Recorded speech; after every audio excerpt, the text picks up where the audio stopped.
Today, we are going to talk about the most prolific serial killer ever in the United States of America. Some of this story will be explicit, so listener discretion is advised.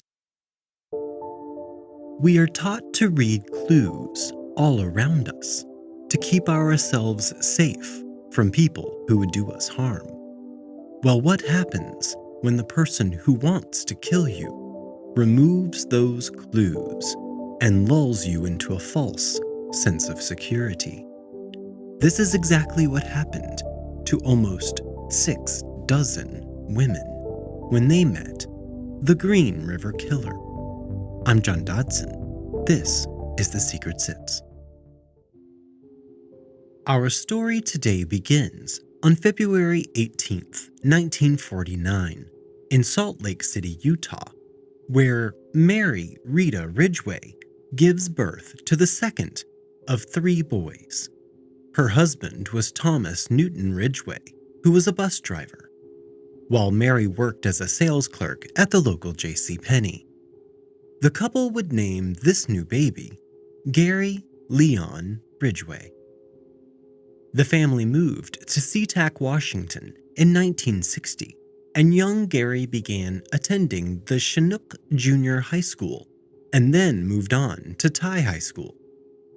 Gary was not great in school. In fact, he had been held back in 2 different years. But Gary exceeded in being socially stimulating. He never had any trouble getting a girlfriend or getting a date, community college classmate Alan Sample told the Tacoma News-Tribune. A somewhat smallish kid is how David Alfred, his high school football coach, described him to that same paper. He had wispy hair and was nondescript. Gary had never gotten in any trouble as a youth, but slowly some signs of what we now know as the triad of psychopathy began to emerge. Gary continued to wet his bed until he was the age of 13. He played around with arson and he tortured small animals. In this particular act, he murdered a cat by shutting it in a freezer. Many now believe that Gary Ridgway's evil had always been there. He was just so damn good at hiding it, no one had any suspicions.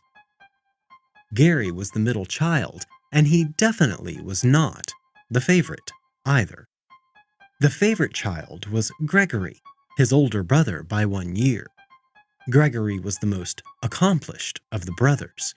He went to college for physics at a pretty nice school, and I guess we have to compare that to Gary, who was said to have an IQ in the low 80s, which would put him in the bottom of the low normal portion of the human population. One thing that always got Gary upset was when he thought they might make him ride the short bus to school. And just to explain to anyone who does not get this statement, the short bus is actually that, a shorter version of the big yellow school bus. But its purpose was typically to pick up very special children, those with special needs, and some with mental deficiencies. So to say you ride the short bus to a person is a read on their intelligence. While how Gary got along with his siblings was one thing, his mother, Mary Rita, was a whole other thing. Because Rita stirred in Gary one of the most focused Oedipus complexes I have ever seen. You see, Gary was sexually attracted to his mother, and because of this arousal, it made him feel disdain for her as well. So let's go back to what I mentioned earlier about Gary wetting his bed until he was 13. Every time that Gary would wet his bed, Rita would pull him out of the bed and drag him to the bathroom. There, sometimes only in her bra and panties, she would scrub Gary's genital area with her own hands. This extremely inappropriate intimacy between Gary and his mother at the age of 13 led to some of Gary's feelings towards his mother. Rita would have the most bizarre conversations with her son when he was just a small boy. Remember I said that she was a sales clerk at JCPenney?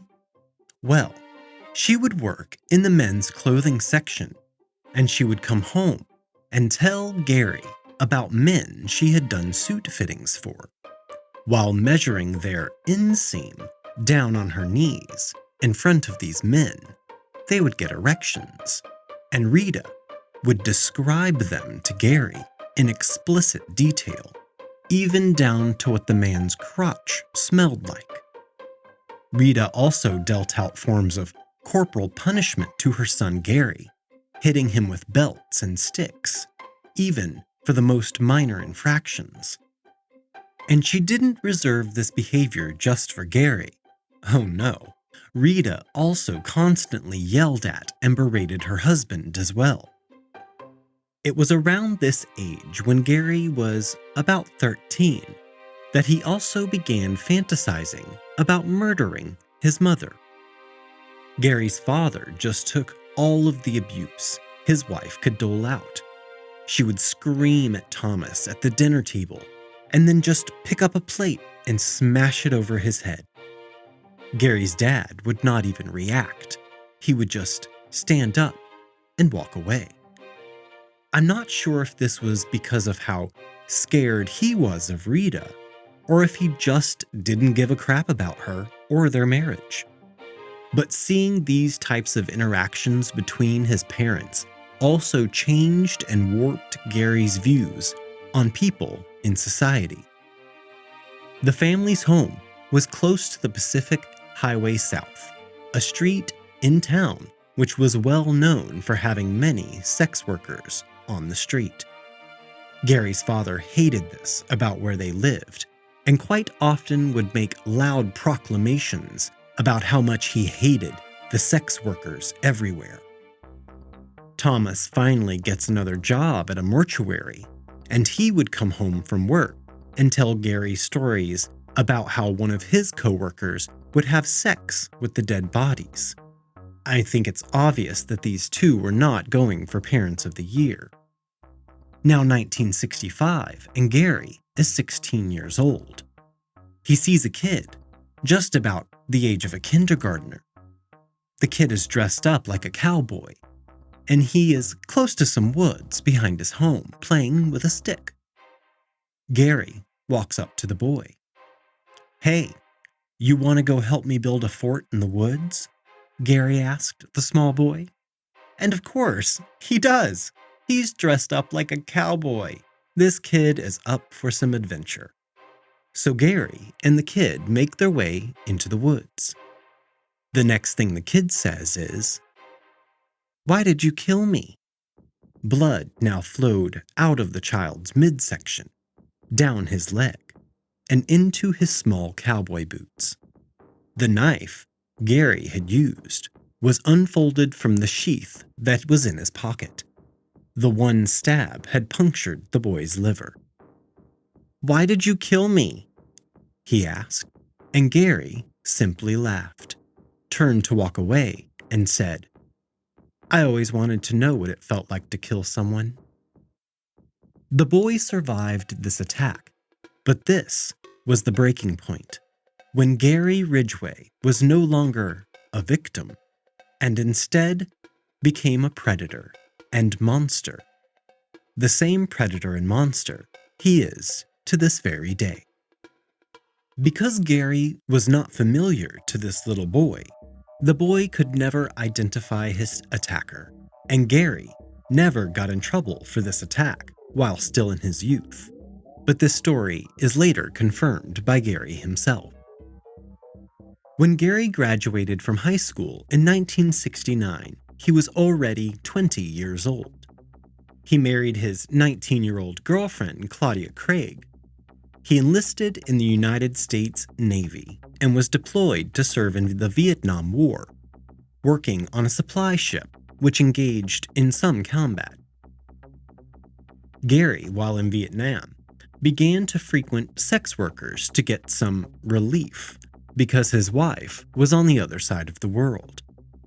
While engaging in these actions, Gary contracted gonorrhea, and this made him mad, especially at the sex workers who he felt were to blame.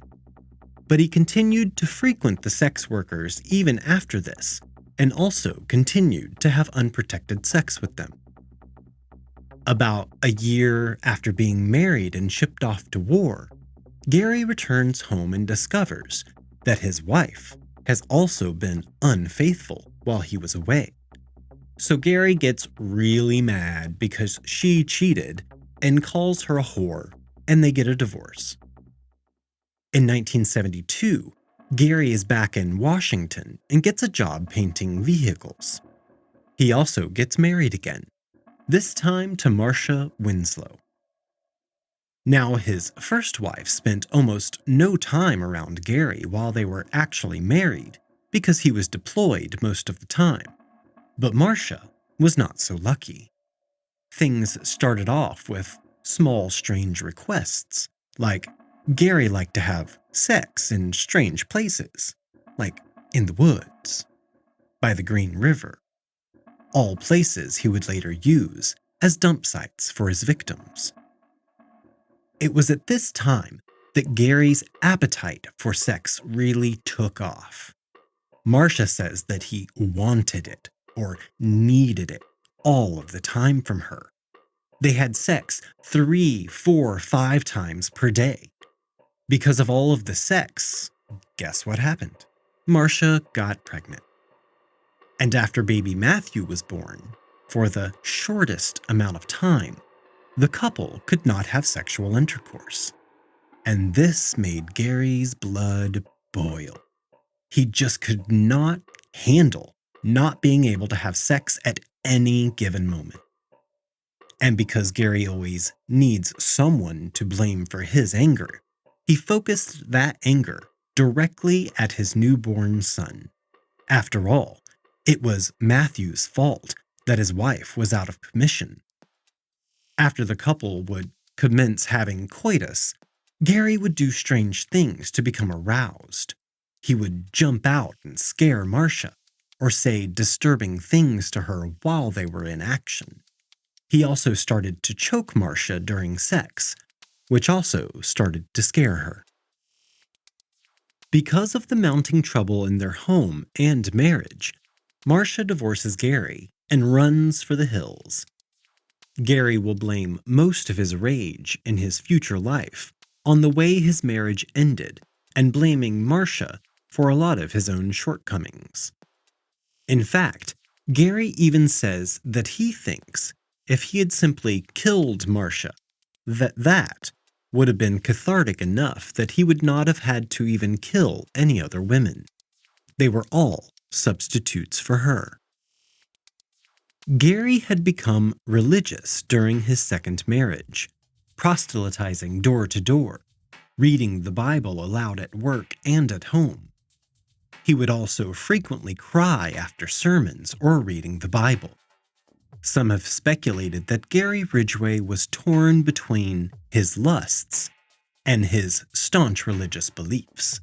But whatever was happening between his head and his heart, this is the time in Gary Ridgway's life when he starts his murderous spree that will make him one of the most prolific serial killers of all time. It is believed that throughout the 1980s and 90s, Gary Ridgway may have murdered a minimum of 71 young women near Seattle and Tacoma, Washington. Gary is not sure, because as he has stated, he just simply lost count. A vast majority of the murders took place from 1982 through 1984. Most of his victims are believed to have either been sex workers or runaways, whom he picked up along the Pacific Highway South. The same road his dad used to complain about because of all the sex workers everywhere. Gary's typical modus operandi was to pick up the girls on the road. He would show the girls his ID, with his thumb strategically placed over his name so they could not identify him by name. He would also have a picture of his baby son Matthew in his wallet, placed purposely so that the girls could see the photo and add to his trust factor. And just to be over the top, he would even leave a couple of Matthew's Star Wars toys scattered on the back seat of his car. Look at that sweet dad. He must be a safe guy to get in the car with. And then, Gary would bring the girls home with him, where the charade continued. He would show the girls Matthew's bedroom, and this would just make the girls relax. This divorced man with this sweet kid can't be bad. He could not possibly be the serial killer who's been on the news. Gary even said that he was asked over 50 times by girls he picked up if he was, in fact, the Green River Killer. Gary would have sex with these girls, and his last move would always be to take them from behind. And while back there, Gary would wrap his forearm around a girl's neck, then pull back with his other arm as hard as he could until they died from asphyxiation. On July 18th, the same day as one of Gary's brother's birthdays, Gary goes out and picks up a girl, with Matthew in the car with him. He took her out to the South Airport area and took her into the woods and murdered her. Gary says he doesn't think his son could see when he was murdering the girl, but that only ever happened one time. Almost all of his victims were killed either in his home, his truck, or in a secluded area. The bodies would be dumped in wooded areas around the Green River, the Seattle-Tacoma International Airport, and other dump sites within South King County. The bodies would be left nude. Sometimes they would be posed, and they were left in clusters. The bodies would not be left in easily discovered areas, not only because Gary did not want to get caught, but because Gary also discovered that he enjoyed necrophilia. Gary would return to his prized bodies over and over again to have sexual intercourse with them. Gary would later say that he did not find necrophilia more satisfying than normal sex, but having sex with the deceased reduced his need to kill new victims. How considerate of you, Gary. Because of Gary's practice of using his tried-and-true dump sites, most of the bodies were not discovered until only skeletons remained. In early 1984, the King County Sheriff's Office formed the Green River Task Force to begin investigating these murders. So far, they had found 13 victims, all either sex workers or runaways. And within the area being searched by the task force, there was another 24 women who had gone missing. The task force included Robert Keppel and Dave Reichert, who would sometimes interview incarcerated serial killer Ted Bundy in 1984. Bundy would offer his opinions on the psychology, motivations, and behavior of the killer they were looking for. It was all very Silence of the Lambs feeling, at least in my head. Bundy even suggested that the killer would revisit his dump sites to have sex with his victims, which turned out to be true. He also suggests that if they find a fresh victim in a fresh gravesite, they should do a stakeout and wait for him to return. Also involved with this case was John E. Douglas, who is famous for being an FBI special agent and unit chief. He was one of the original FBI criminal profilers, and on the Netflix series Mindhunter, actor Jonathan Groff portrays Johnny Douglas. He developed a criminal profile used by the Green River task force. 5 of the first victims were found by the Green River, which gave the killer the moniker, the Green River Killer. He then started using his other favorite areas. By the end of 1984, the killer had murdered over 40 women. Then the numbers slowed down dramatically. Gary Ridgway was arrested in 1982 and again in 2001 on charges related to prostitution. And in 1984, he became a suspect in the Green River killings. Gary was given the always reliable polygraph test, which he passed with flying colors. On April 7th of 1987, police took hair and saliva samples from Gary. But it was 1987 and DNA wasn't a thing. The task force keeps looking into Gary for this case, but they can't really find anything on him. Then they start to notice his gas receipts, and they figure out that he's buying way more gas than he should need if he is only driving back and forth to work, something Gary had told the task force when he was interviewed. Along with this, Gary had no reliable alibi for any of the murders they had talked to him about. Next, the task force put Gary's picture into a photo lineup to witnesses who had been interviewed, and several identified him as a person they had seen around the time some of the girls had gone missing.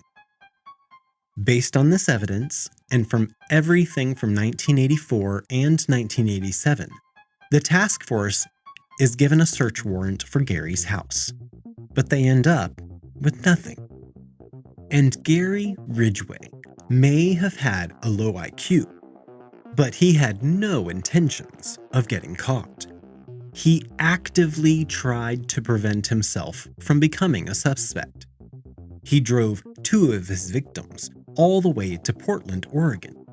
He would purposely contaminate his own dump sites with other people's used gum and cigarette butts. He would place materials with other people's handwriting on it and would even include travel maps or brochures to make it appear that maybe this was just someone passing through town. Gary was a very cautious killer. He chose people who would not be missed, or if they were missed, they were disregarded sex workers who police wouldn't spend their time looking for. But beyond that, he would take precautions, like if a girl scratched him, he would cut off all of her fingernails. And he did not keep trophies from his victims, like we see in so many other serial killer cases. What he did instead was he would take a piece of jewelry from a victim. Then he would just leave it on the sink at work in the women's bathroom. The goal was that someone where he worked would take the jewelry and keep it. Then whenever he would see a woman at work wearing one of his victim's items, it would make him aroused. Sometime around 1985, Gary met Judith Mawson, who became his 3rd wife in 1988. Judith later said that when she moved into Gary's house while they were still dating, there was no carpeting. Detectives later told her there had been no carpeting because Gary had used it to move a dead body. Judith said Gary would start leaving for work early in the morning, telling her that he had overtime to work. She now realizes that this was most likely a ruse, and that he was actually committing some of his murders during this time. Judith had not suspected Gary of any crimes until she was contacted by the police in 1987. Additionally, she had never even heard the term Green River Killer because she did not watch the news. Author Penny Moorhead interviewed Gary Ridgway in prison, and he said while he was in the relationship with Judith Mawson, his kill rate went down and that he truly loved her. Of his 49 known victims, only 3 were killed after he married Judith. Judith told a local television reporter, "I feel I have saved lives by being his wife and making him happy." The samples which had been collected in 1987 were later tested and subjected to DNA profiling. This provided the task force with the evidence for an arrest warrant for Gary Leon Ridgway.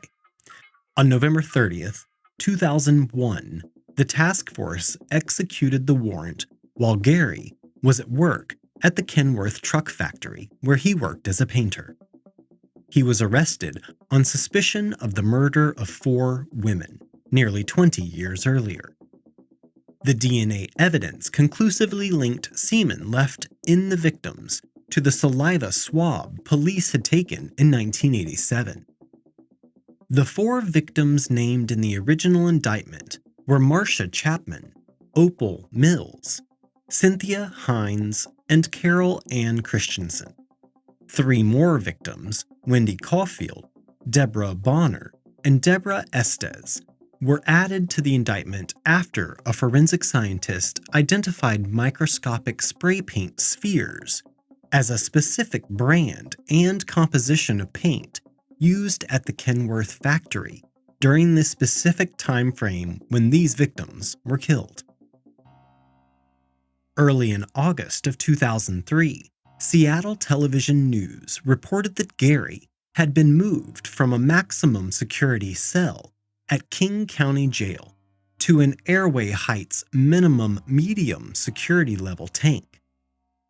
Other news reports stated that his lawyers, led by Anthony Savage, were closing a plea bargain that would spare him the death penalty, in return for his confession to a number of the Green River murders. On November 5, 2003, Gary Ridgway entered a guilty plea to 48 charges of aggravated first-degree murder as part of a plea bargain that would spare him execution in exchange for his cooperation in locating the remains of his victims and providing additional details.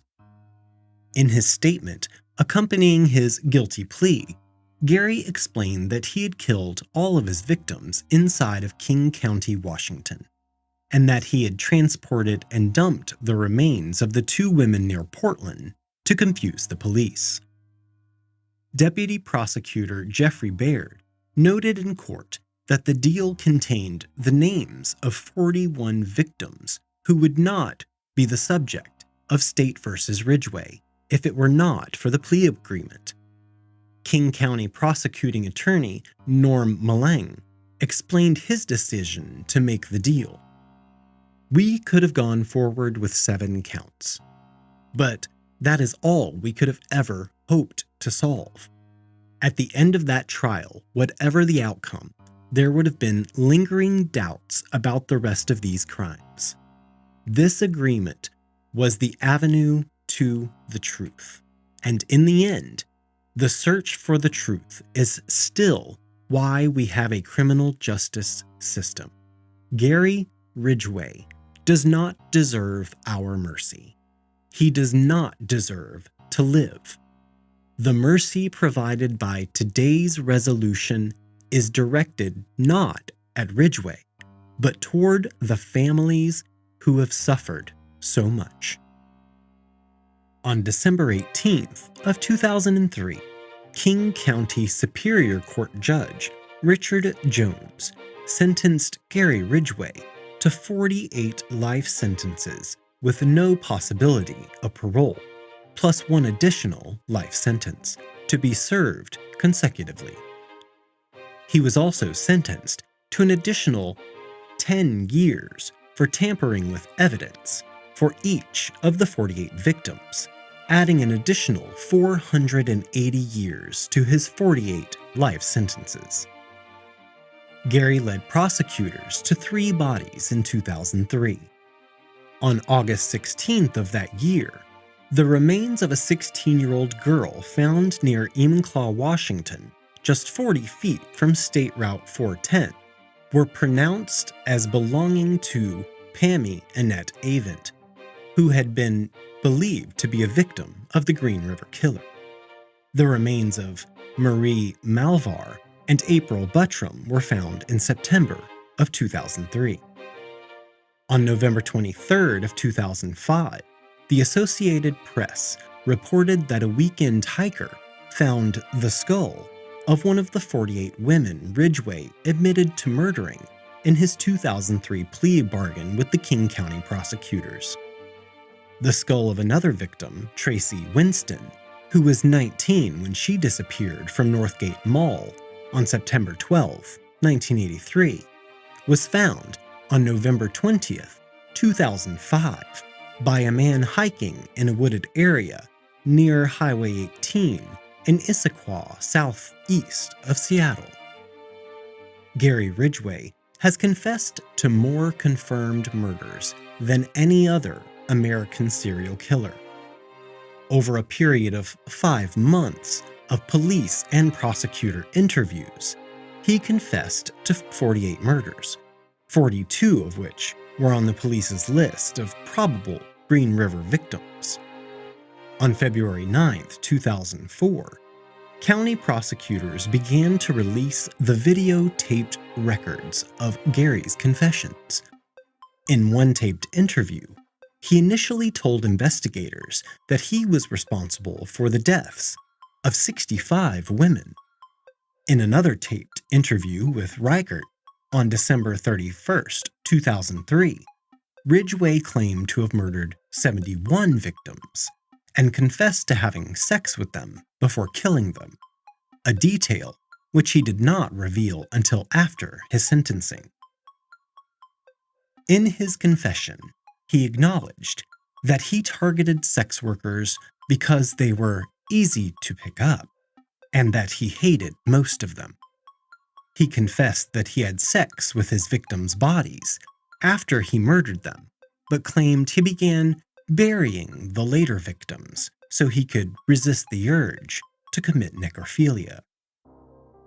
Gary Ridgway later said that murdering young women was his career. He was placed in solitary confinement at Washington State Penitentiary in Walla Walla in January of 2004. On May 14, 2015, he was transferred to the USP Florence High, a high-security federal prison east of Cannon City, Colorado. In September 2015, after a public outcry and discussions with Governor Jay Inslee, Corrections Secretary Bernie Warner announced that Ridgway would be transferred back to Washington to be more easily accessible for open murder investigations. Ridgway was returned by chartered plane to Washington State Penitentiary in Walla Walla from USP Florence High on October 24, 2015. Was Judith Mawson right? Did her marrying Gary Ridgway save countless lives?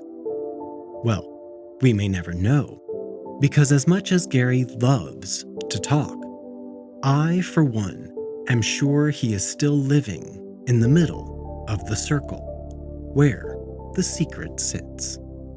I'm John Dodson, and please take a moment of your time and share this show with your friends and family. We would truly appreciate it. Audio engineering by Gabriel Dodson. Original artwork provided by Tony Lay.